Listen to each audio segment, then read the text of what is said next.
theory time. This is about Agassi. Anyway, cut back to reunion, right? Cut forward to reunion. Agassi's like technically way earlier on in time. He looks at Apo and he susses out that he's from District 8. I think it's District 8. I think. And you know how? Because he's like, oh, you have short horns. District 8. Agassi had short horns. Alright, and that could be a coincidence. Probably many other demon districts with short horns, because he's going through them all, and then he goes, District 8, the fishing district. You are harbour folk? We used to call them target practice. Target practice. Does that sound a bit familiar? Target practice. When, like, his first ever kill was target practice. Agassi. Agassi is from the same district as Apo was. His first ever kill was from the same district as Apo. Then his first ever kill of a demon, was from District 8. His first ever kill in the Outsiders, after he had got arrested, was also from District 8. Which just shows, by the way, if you think about it, he's memorised so much about all the different demon districts. It's crazy. Because the way he's like, no, you can't be from District 12. Your horns are too short. Like, he knows this. He's like, no. No. Like, he knows what all the different districts' crafts are. Like, he knows, yeah, District 8 is fishing. District 12 is the biggest district Razby's from. It was, like, where the royal princess was. It's the biggest district, the most important district, which is most likely the one he attacked, because he mentioned that he called District 8's people target practice, implying that he would attack demon districts, but, like, small attacks. Like, just killing people on shores, stuff like that. Which meant it was illegal, probably. It was illegal, small-formed attacks. But then the one time he had actually forced himself into joining, because there's a flashback he has where he's in a bar, I think, or in a tavern, and he's convincing someone to let him, like, join, like, the, like, war to fight to the demons in District 12. I'm pretty sure it would make sense. And because he knows that this is a big shot, because we're fighting against the demons in, like, their capital, essentially. So he's like, yeah, I want to be part of this. And he literally shoves himself in, he forces himself in there. I'm a good shot, just trust me. And he would have, like, presumably have, like, won. So then District 12 would have needed a peace offering. Like, otherwise, because, you know, the humans obviously would have won. Like, hang on, I know. Maybe I'm overthinking this. And that's when he killed Razby's sister. Like, he knows the demon districts. Like, you know, if you asked him to run through all the different demon districts, he is probably fully capable. Which is, by the way, quite scary. Could you imagine being a demon? You know who this guy is. Like, you know. Because let's be honest, like, certain districts knew who he was. Certain districts had his wanted posters. Because, by the way, he had a wanted poster. He would not have had a wanted poster from getting arrested in District 12. He wouldn't have done. He would have been arrested on the spot, no wanted poster needed. To have a wanted poster, you got to actually be on the run, which meant he had a criminal record before. He would have had to have a criminal record before, which means the killing he did before, to District 8 and all them, would have been illegal. So it proves, yeah, he did kill a lot of demons before. He probably trained off of killing demons illegally. He memorized the different demon districts, probably by traveling, and killing them all, like, silently. He got wanted. He became wanted, then managed to slither his way up into becoming a commander in war. He is wanted, because Apo mentioned that he saw his wanted poster. He was wanted, he was a boogeyman tail in multiple different districts. He was a wanted criminal, and he decided to join the human forces. Crazy, by the way, that shouldn't be allowed. Like, that should not be allowed. He's literally a wanted criminal, but they let him on because, you know, he's strong. But District 12 would have known about him. And I know he's a commander. I'm fully aware he's a commander because in the wedding, when Martin's doing his little voiceover thing, it says, looks like the commander can't give up his job when he's, like, testifying and he's standing up during the wedding. Obviously to shoot Razby's sister, but, you know, still. He's just such a messed up character. He was literally deranged. He was already a war criminal before he got arrested. Like, he wasn't a war criminal after he killed Razby. Razby's sister. Also, he didn't only kill Razby's sister. It says on I think it was some sort of flashback. I don't know what it was. Can't remember where it's from. When it shows his wanted poster, all the writing's kind of blurred out, and you can see killed 12 people, killed Demon Princess. Which means, I'm pretty sure, I think there's a shot of him killing a human, because they're trying to stop him. Like, he killed multiple people to be able to get to the princess. He also killed multiple people so they don't arrest him. Like, he's that determined to carry on. He's like, no, bang, bang, you're dead, you're done. You know, and the scariest bit is when he was actually caught, he didn't fight back. I'm pretty sure Maybe I'm wrong. Maybe my memory's serving me wrong. It could be. But he was just getting slowly dragged away. He probably was only retaliating when he was actually being arrested. Not even that. He was only retaliating after he had lost his memories completely. But then, a similar thing happens. Like, when I say lost his memories completely, he's only begging to be let out. Because in the final episode, of like his perspective, it shows him, like, being interrogated. Like, before, he's kind of playing along, being violent, and after he's just begging to be let out. Which is kind of similar to something else we know. It's a parallel. When he gets arrested for killing all the demons in the clearing, gets put into the jail, and he's all cooperative with it. You know, he's sassing people, he's being rude, he's playing into their hands. And then the second he realises, oh wait, I'm in danger, he starts to cry. He starts to beg to be let out. He starts saying, I didn't mean to. I didn't know any better. Like, he starts playing that victim card. Like, he's rolling that victim card. He's living off of it. Like, bro, his behaviour's so predictable. Like, he's literally a war criminal. Like, he has a lot of law and depth. Like, it started in fire. I'm pretty sure. There's a thing that says it started in fire. I don't know if that's one of the streams or actually the episodes. And it starts off by showing fire. Also, fire is the most demonic element. He burned in it. He burned alive. Most demonic element after killing demons, hate crimes. Just like his parents. His parents also died in fire. They died in war, they died in fire. The difference between him and his parents got the grace to die in battle. I mean, we don't know if they were fighting, but like they got the grace to die during the war. He did not. He was locked away into a jail to rot and die. Not even to rot, to be burnt alive. Just showing, like, crazy out parallels. His father, right, I'd say his father's worse than him. But in the end of the day, he probably committed less crimes. Like, let's be honest, I doubt he was that much of a war criminal.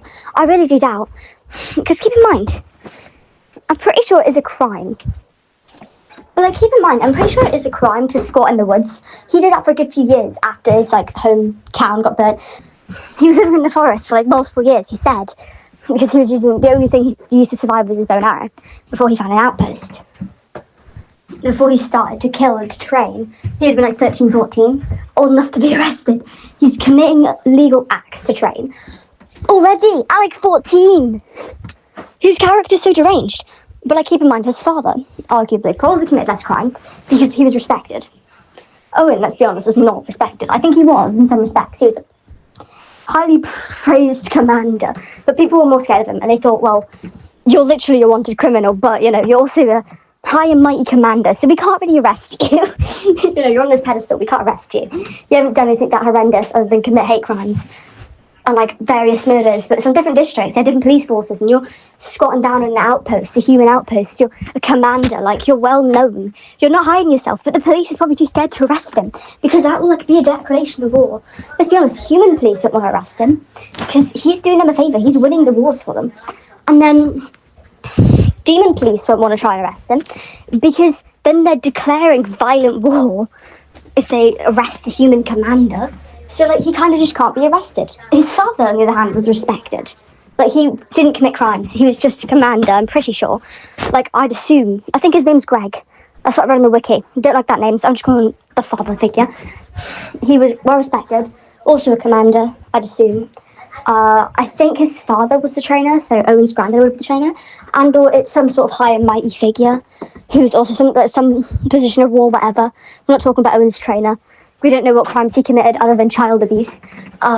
We know full well Owen was abused as a child because, first of all, there ain't no way you're going to send your 8-year-old son, 8 to like 13-year-old son to like a harsh training camp and try to enlist him in a war. Ain't no way you're going to do that. Also, like, he got like intense training. It wasn't that little like, you know, go have fun in the gym kind of training. It was like, brother broke his leg. There's literally a flashback of him breaking his leg, and then his trainer's like, get up and walk back home. I'm pretty sure they had like fields upon fields. He would have been in the middle of nowhere, having to walk back home. Had to make it back by dawn, and it's like the middle of the night, and it's already a long walk on foot when you're not injured. And his trainer just left him to walk back and follow him. Be like, be strong. And just being abused by an old Scottish man, which the poor kid probably doesn't even know. Like, I'm turning a bit into, like, film theory right now. But, like, his father was a child abuser, it's confirmed. Like, he emotionally manipulated him. than to be like, yeah, kill demons, otherwise you're being selfish. You can't be a soldier, you're too selfish, you're right. I'm going to enlist in you and train them. No, you're not doing on the proper fields as everyone else. You're not going to be fighting alongside us when you're like 13. Bye-bye. I'm abandoning this. You're going to go help your mother in the fields. Like, that amount of emotional abuse is like going to make him think, I'm wrong. Like, even though that's what he wanted. But the way he would have phrased it is saying that as if it's the wrong thing. Owen never wanted to hurt anyone. He was like a child. He didn't know any of that. He's just, I don't want to hurt anyone. Which is fair. It's honestly based, and it's how there's like guilt tripping. And his mother, like, I want to say his mother was a lovely person, because we don't get a lot of context on her. We know she's a humble poet. But then the stuff he's saying that he wrote for his, that like his mother wrote for his father, like, keep in mind, she'd have to repeat this to him. It's like, the blood soaks the feet of our soldiers' boots or something. Like, come home from war, whatever. Talking about how war's a hindrance and a pain. But that's obviously not the meaning of it. It's talking about how people are going to war. Like, I can imagine his mother, like, indirectly telling him. War. His father directly telling him. So I'm like, he's very pressured. He's actually conditioned to kill, and then he breaks away from this. I don't want to. I'm not going to. And then immediately after, he's disproven by his point, even though his point was right. He was immediately disproven. Immediately, demons attacked. Immediately painting this, like, any kid would immediately be like, okay, demons are bad then. Demons are very evil then. Immediately after that. But the fact that he got conditioned to kill them, and then he was like, no, this is wrong. And then that happened. Like, it probably made him feel so guilty, because he's like, I just yelled at them and told them I don't want to kill demons, I think it's wrong. And then they got killed by demons. Oh my god, they're going to hate me. They'd be on the grave. So I'm going to go do what they want me to do. Kill, be a murderer for their own pleasurement. Because let's be honest, if demons never attacked District 15, Owen would have never actually hurt anyone. Because he was disrolled from actually fighting. Because he would have thought he was proven right, like, look, no one's attacking us. I was right. He would have moved, he would have grown up. He probably would have become a poet, because I'm pretty sure it is mentioned he wanted to be a poet. Or some sort of magician. Not magician. Some people have said, I think, that he wanted to be a musician. I don't think there's any mention of that. I thought it was always he wanted to become a poet. He picked up a lot of writing, because his mother did. He wanted to become more like her than his father. You know, he probably would have gone down that path. He probably would have been more of an advocate for demons. And said, no, this is wrong, this is messed up. But he was, it's not his fault. Like, it's funny enough, it's really not. Like, you'd say, oh, he had the option to change when it was Vapo, but, like, did he? Because I feel like, I can't imagine it going a different way. Because, like, even though I wanted him, I feel like the only way is, like, if, like, he just remembered his mother, not actually war. I was like, oh, but I don't think, I just want to live in peace. I wanted to be a poet, you know. He had that kind of crisis. And he just told him, happy to go home. But let's be honest, it wouldn't be normal again. I think he knew that. I think it was more like, well, I either carry on or I live in constant discomfort around every single demon in that clearing. Because I know what I've done and I feel guilt for it. So it's either guilt or kill them all. It's either guilt or carry on my only purpose. Like, let's be honest, what would you pick?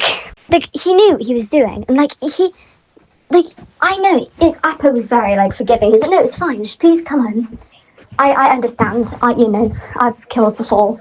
Because I killed the human before. Because they were a human and they were taunting me, I understand. I killed an officer, I understand. Like, you know, he could have calmed himself down, but he didn't. Like, we understand, he could have been like, you know what, yeah, you're right, let's just go home. But, like, again, it would be really awkward for him. Because he was a human commander who killed demons, committed various war crimes and hate crimes towards demons. Like, also, keep in mind, like, he will go through any depths and, like, lengths to actually kill and end demons' like, lives. And he describes it as if a plague. Like, that's a direct quote from him or something like that. Like, when I was born, a plague spread. Half tieflings, you know, like, tieflings branched out towards human districts and had children with them. Then there's halflings, half tieflings. You're talking like that about demons. Like, they're starting to call them tieflings instead of demons. Tieflings, whatever you want to call them. He pronounces it as tieflings. I can't pronounce it right now. But it's like, oh my gosh. He's just brutal. He's brutal. Because, like, I don't know what I'd expect him to do. I really don't. I just wish his, like, story was a little bit happier. Because there's, like, so much depth to it. Sorry, this is a big deep dive. I was originally just going to tell you about the whole Agassi thing. Like, oh, that means Agassi would have hacked him in from District 8. But then I kind of went on a big rant. Anyway, this is edited on. Hi. Some stuff in this might be wrong. I'm probably wrong on a lot of things. wouldn't surprise me. I'm not like the best at remembering things, and a lot of this is from memory. Like, remembering what districts and numbers it is in the canon lore is hard for me. You know, like, I have my own character universes, and it's hard to remember, like, certain things about them, and they're my own characters. Like, this is from watching the series. There's probably a lot wrong in this. Don't take any of it, like, seriously and, like, actual lore. This is a deep dive. Okay? It's not canon necessarily. It's a deep dive trying to kind of connect facts to other things. It's like trying to sort out information into a, like, distinguished timeline and, like, quotes and things, you know, just to get little tidbits of information to think about. It's just to think about. I'm not an expert at stuff like this.